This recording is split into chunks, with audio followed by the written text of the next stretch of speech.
সব সাহাবীরা বসে আছেন।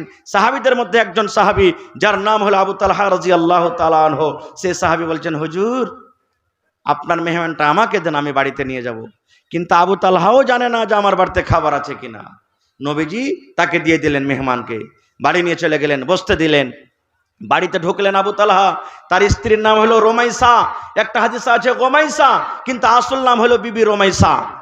বিবিকে বলছেন, বিবি রে, আমি তোমার স্বামী আবু তালহা। বলে, বিবি রে, আল্লাহ নবীর বাড়িতে মেহমান, কিন্তু নবীর বাড়িতে আজকে শুধু পানি আছে রে বিবি, কোনো খাবার নাই। তাই নবীজি এলান করলেন, ও আমার সাহাবের দল, আজ রাত্রে যদি তোমরা কেউ আমার মেহমানের ইজ্জত সম্মান করো, আল্লাহ রাব্বুল আলামিন তারপরে রহম করবেন, দয়া করবেন। এই দোয়াটা নেওয়ার জন্য বিবি রে, নবীর মেহমানকে বাড়িতে এনেছি। মেহমান দেখো বসে আছে, মেহমানকে খেতে লাগবে। বলো বিবি রে, বাড়িতে কি খাবার আছে মেহমানকে খেতে লাগবে? এবারে রমেশা বলছেন, স্বামী গো, বাড়িতে মাত্র একটা লোকের সমান খাওয়ানো আছে গো স্বামী। আবু তালহার একটা বাচ্চা ছিল, 5-7 বছরকার বাচ্চা, যার নাম হলো উমাইর। দেখবেন মায়েরা খালারা যদি বাড়িতে একটা ভাগে বিস্কিট পায়, একটা যদি চকলেট পায়, যদি ওর একটা বাচ্চা থাকে, ওই মা চকলেট খাবে না, বিস্কুট খাবে না, তার বাচ্চা যদি ঘুমিয়ে থাকে, ওই বাচ্চাটার জন্য লুকিয়ে রাখবে। ওই ছেলেটা যখন মা মা বলে ডাকবে, মা কিছু দাও, ছেলেটাকে দিবে বলে লুকিয়ে রাখবে। এই মতো রমেশা বলছেন, স্বামী গো, আমার বাচ্চাটা যে ঘুমিয়ে আছে, সেই বাচ্চাটাকে খেতে লাগবে। ঘুম থেকে উঠে মা মা বলে ডাকবে, মা খেতে দাও। এরকম ভাবে তাকে কিছু খেতে লাগবে। এই খেতে দেওয়ার জন্য অল্প কিছু খানা কিংবা খাজুর আছে, একটা লোক যদি খায় পেট ভরবে, আর সাথে সাথে যদি আপনিও তার বসে যান, কিন্তু পেট ভরবে না। একটা লোকের খানা দুজন খেলে পেট ভরবে মেহমানের? ভরবে? ভরবে না। খো আবু তালহা রাদিয়াল্লাহু তাআলা আনহু বলছেন, আল্লাহ কি করব? আর ওই টাইমে মদিনাতে একটা নিয়ম ছিল, মেহমানের সাথে বাড়ির লোক যতক্ষণ খেতে না বসবে ততক্ষণ মেহমান কিন্তু খানা খাবে না। ভাবা চিন্তা করতে লাগলেন, রাত হয়ে গেল, আল্লাহ কি করব? এই করতে করতে আল্লাহ তাবারাক ওয়া তাআলা তাকে বুদ্ধি দিচ্ছেন। বিবিকে ডাক দিয়ে বলছেন, বিবি রে, একটা তোমাকে বাহানা করতে হবে রে বিবি, একটা তোমাকে ছলনা করতে হবে। এবার বলছেন, স্বামী গো, কি করতে হবে বলেন, আমি তৈয়ার আছি। হায়রে নেককার স্ত্রী দেখেন, নেককার বিবির গুণ দেখেন, নেককার স্ত্রীর সিফাত দেখেন।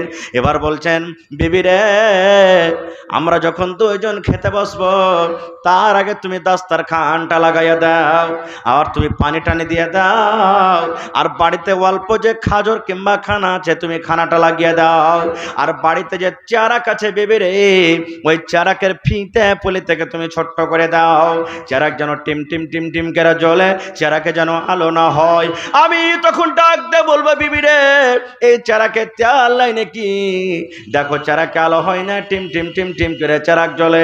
তখন তেল ঢালার বাহানাতে তুমি চারাকটা ভিতরে নিয়ে চলে যাবে, তেল ঢালার বাহানাতে ঘরে চারাক নিয়ে বসে থাকবে, আর অন্ধকারে বসে বসে আমরা দুইজন খাবো।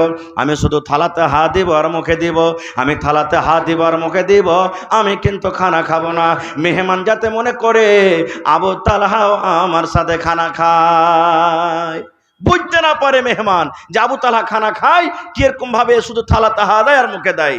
তাই করা হলো, খানা রেডি করে দেওয়া হলো, চারাকের পলি থেকে ছোট্ট করা হলো। দুইজন বসে গেলেন। আবু তালহা বিবিকে বলছেন, বিবি, এই দেখো তো চারাকে তেল নাই নাকি, তেলটা তুমি ঢেলে নিয়ে এসো। তেল ঢালার বাহানাতে চলে গেলেন।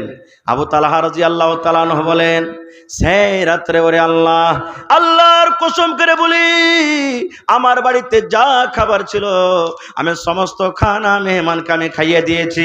আমি শুধু থালাতে হাত দিয়েছি আর মুখে দিয়েছি, থালাতে হাত দিয়েছি আর মুখে দিয়েছি, সমস্ত খানা আমি মেহমানকে খাইয়ে দিয়েছি। শেষ কথা, ফজরের আজান হলো, নমাজ পড়তে চলে গেলেন। নমাজ পড়ার পর নবীজি মুক্তাদির দিকে ঘুরলেন, দেখছেন আবু তালহা পাঞ্জরের সামনে বসে আছেন। আবু তালহার দিকে দেখে নবীজি একটু মুচকি মুচকি হাসতে লাগলেন। আবু তালহা বলছেন, হুজুর, মেহমানের কি মান সম্মান করতে পারিনি বলে আপনি হাসছেন? দয়ার রাসূল বলেন, আবু তালহা রে, ওরে আল্লাহ, তুমি আজ রাতে তুমি তোমার স্ত্রী মেহমানের সাথে যা করেছো রে বাবা, তোমাদের আমলটা আল্লাহ রাব্বুল আলামিন জিবরিল মারিফাত আমাকে জানিয়ে দিয়েছেন। তোমাদের মিয়া বিবির আমল দেখে আল্লাহ রাব্বুল আলামিন এত খুশি হয়েছেন, এত খুশি হয়েছেন। আল্লাহ রাব্বুল আলামিন তোমাদের ব্যাপারে কোরআন মাজিদে একটা আয়াত নাজিল করে দিয়েছেন, যে কোরআনের আয়াত কিয়ামত পর্যন্ত মানুষ তেলাওয়াত করবেন। ওয়া ইউসিরুনা আলা আনফুসিহিম ওয়ালাউ কানা বিহিম খাসাসা। নারে তাকবীর। ভাই আমার, বলার মেলায় কথা আছে, আমার পর আরো 3-4 জন বক্তা আছেন, তারাকে শুনতে হবে। আশা ছিল যে কিছু বলবো, কিন্তু ভাই এই মাদ্রাসার জালসা, যে মাদ্রাসার জালসার প্যান্ডেলের তলাতে আপনারা বসে আছেন, আজকে যদি মাদ্রাসাটা যদি কায়েম না থাকতো, এই জালসাটা হয়তো, জালসাটা না হইলে আপনারা বাড়ি ছেড়ে এখানে আসতেন? এতটি লোক আমরা এই জায়গাতে বসে থাকতাম? কেউ থাকতাম না ভাই। ভাইরে, এই মাদ্রাসা হলো আমাদের জান, এই মাদ্রাসা হলো আমাদের মান, এই মাদ্রাসা হলো আমাদের সম্মান। আজকে এটা মনে করিয়েন না ছোট্টখাটো মাদ্রাসা বলে হ্যাকারত করিয়েন না। আমার শ্রদ্ধেয় মাওলানারা বসে আছেন, জানছেন, আমার নানা জান দেখেছেন। সুবহানাল্লাহ, নবীজি যখন হিজরত করে মদিনা এলেন, সর্বপ্রথম মসজিদ নববী বানালেন, মাদ্রাসা ওই মসজিদের বারান্দাতে প্রথমে কায়েম করলেন। আপনাদের মতন সাহাবায়ে কেরাম, বড় বড় সাহাবীরা ইলম হাসিল করেছেন। আবু হুরায়রা রাদিয়াল্লাহু তাআলা আনহু, উমর ফারুক রাদিয়াল্লাহু তাআলা আনহু, আবু বকর রাদিয়াল্লাহু তাআলা আনহু, বড় বড় সাহাবায়ে কেরাম ইলম শিখেছেন। কি ইলম শিখেছেন? আজকে যতটি লোক এখানে বসে আছি, যদি বলে দিয়ে ভাই বৈরাত তো গেছেন মেলায়, আশা করছি যতটি লোক আছেন এখানে জীবনে একবারও কম করে বৈরাত গেছেন নাকি? গেছেন না যাননি? হানা করেন, লজ্জার কোনো কথা নেই, গেছেন।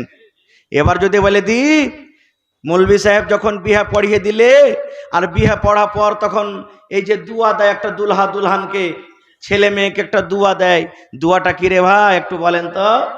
এটা জানি নাকি কোন ফের দোয়া আছে? বিয়া পড়া হয়ে গেল, এলান হয়ে গেল, ওলিমা লিয়া যাও যে, এই ওলিমাটা কেমন এই জায়গাতে আল্লাহ বাচ্চারাকে ইনশাল্লাহ কোনোদিন বলবো, ওদিকে আমি যাব না। দুয়াটা আমরা জানি না। ভাই আমার, দোয়া শিখালেন। আল্লাহ রাসূল বলেছেন, যখন নতুন ছেলে এবং মেয়ের বিয়ে হবে, তুমি বরযাত্রী যাও কিংবা না যাও, বিয়েতে তুমি শরীক থাকো কিংবা না থাকো, তুমি শুনেছো তোমার বন্ধুকের মা গ্রামের কিংবা অমুক গ্রামের কোন ছেলে এবং মেয়ের বিয়ে হয়েছে, তুমি শুনেছো, রাসূল বলেছেন তাকে দোয়া দাও, বারাকাল্লাহু লাক ওয়া বারাকা আলাইক ওয়া জামা বাইনাকুমা ফি খাইর। কোনদিন শিখেছেন কোন মাওলানার কাছে? না, শিখার দরকারই নাই, শিখার দরকারই নাই। আর বিয়ে যে আমরা করব, দিনদারি মেয়ে ছেলেকে থোড়ে করব। দেখছি প্রথমটা যে রাসূল বলেছেন, দেখো তার বাপের কাছে মাল আছে কিনা, ওই মালটাই আমরা দেখছি প্রথমে, যে 3 লাখ টাকা কে দিতে পারবে। এবার ওই মা খালাকে বাড়িতে নিয়ে আসবেন, তখন ছেলে পিলাকেও নিন দিবে, নিন দিবে। নবীর হাদিস শোনাইবে না, রসুলের হাদিস শোনাবে না, কোরআন আয়াত শোনাবে না, দিনের কথা শোনাবে না, মা খালারা ছেলে মেয়েরাকে নিন দিবে। আনে মানে কালবাদরের ছা, কালাইতে পোকা বেছে বেছে খা, দিলশাদ আলমকে নিন দিয়ে যা। এই দেখেন, এগুলা শেখাবে আপনাকে। আরো কি শেখাবে জানে? এখন তো কমে গেছে আল্লাহর রহমতে। যখন ছেলে পিলা উঠতে পেশাব করতে উঠবে রাতের বেলাতে, দেখবেন আগেকার মেয়েরা এরকম করতো, বিছানায় ছেলেটার নাম হতে আইগনাতে ওকে বলছে, এই মুত মুত, গোলামের বেটা গোলাম মুত। ছেলেটা যদি না মানে মরবে, এখানে একটা হুতনার বাড়ি আর বেড়া করে মুত, আর দোয়া পড়াবে কি, 1 বাত্তা 2 বাত্তা 3 বাত্তা ঘর সত্তা বাহির মত্তা, পড়ে না? 1 বাত্তা 2 বাত্তা 3 বাত্তা ঘর সত্তা বাহির মত্তা। এরকম যদি মেয়ে লোককে বাড়িতে নিয়ে আসেন, জীবনে শান্তি হবে? হবে না ভাই। এই জন্য ভাইয়েরাকেও বলবো, এতদিন যা করলেন করলেন, বেটারাকে যেমন পড়াইবেন বেটিরাকেও পড়ান। মেলায় মানুষ এটা বলে, বেটিরাকে পড়িয়ে কি লাভ আছে রে, ই তো বিয়া শাদী হয়ে পরের বাড়িতে ঘোঁটা কুড়াইবে, ছাই তুলবে, থালি মানবে, লোকের বাড়িতে কাজ করে বেড়াবে, এরাকে পড়িয়ে কি করব? না রে ভাই না। সুবহানাল্লাহ। একটা বেটি ছেলেকে পড়ার মানে হলো একটা পিঢ়িকে আপনি পড়িয়ে দিলেন। একটা বেটা ছেলেকে পড়ার মানে হলো একটা লোককে আপনি পড়াইলেন।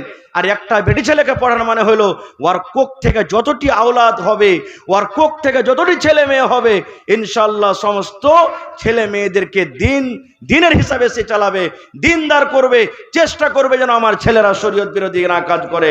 তো ভাই আমার, এই কোরআনের জন্য, মাদ্রাসার জন্য আপনাদের এই গ্রামটাতে আমি নতুন এসেছি, এলাকাতে এসেছি আলহামদুলিল্লাহ।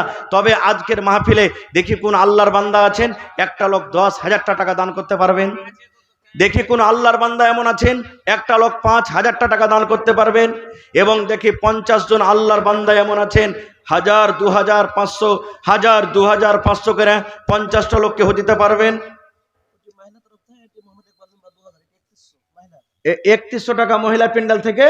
হায় রে আল্লাহ,